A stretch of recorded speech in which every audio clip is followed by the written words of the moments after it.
Meet my little water gun. It ain't friendly.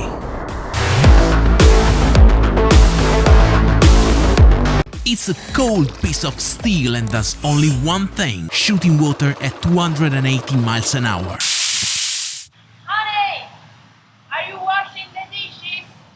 Yes! If you're anything like me, unrealistic commercials were the bane of your childhood. So I built this! A toy that can match all those unfulfilled expectations and heal our inner scars. I've built this thing for power! So I'll show you how destructive it can be. But also how all this plumbing works. Let's start with the destruction.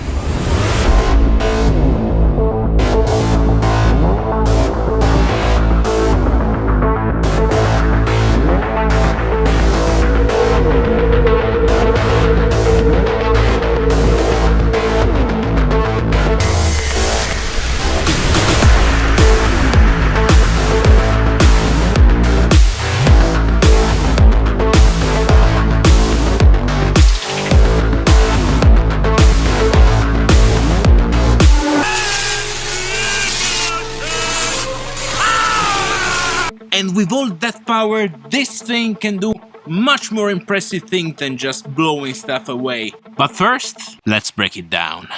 There are 4 main components to this water gun.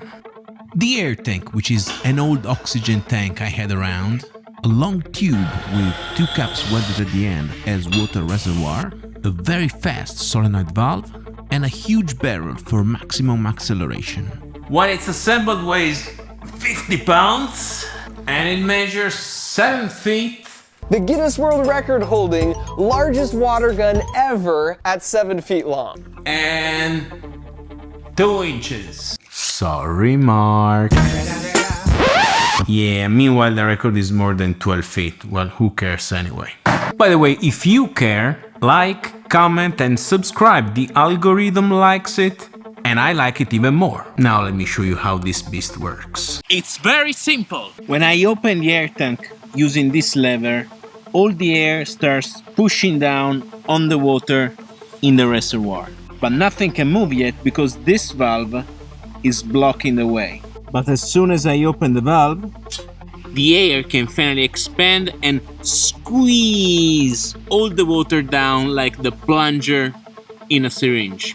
And with a small enough nozzle at the end of the barrel, the water gets so fast and thin that it's almost like a blade that it can cut through all sorts of stuff. Check out how cool it looks.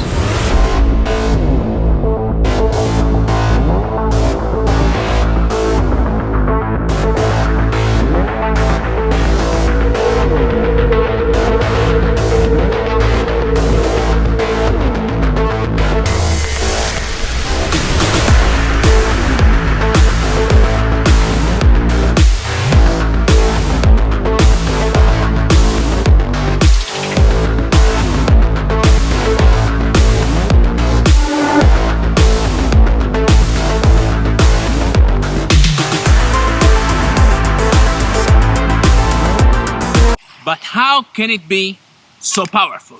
There are a couple of reasons. The first one is pressure. In this tank there are 4,100 pounds of pressure per square inch, which means that on every square like this, you can balance a rhino on the tip of its sword.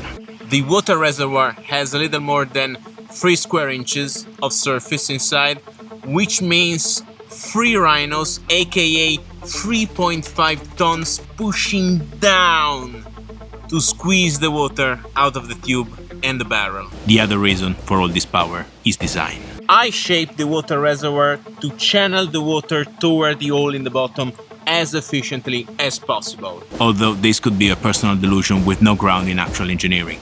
I don't know. And there is a direct path the water can follow out, or as direct as I could make it. Putting the barrel down here would have been more efficient, but not very practical. Also, I have 4 times more air than water. And that's because I want to use just the top range of the pressure in the tank.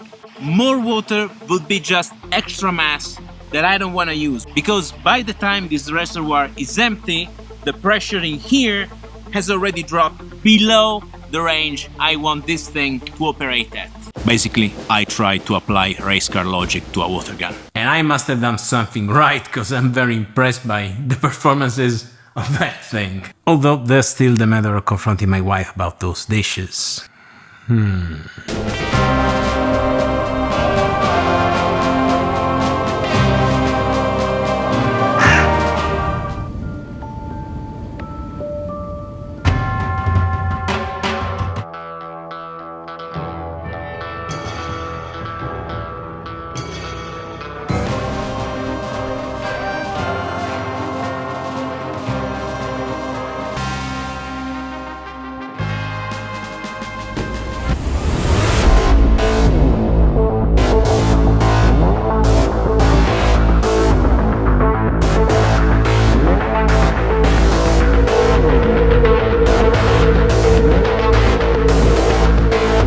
Do you forgive me?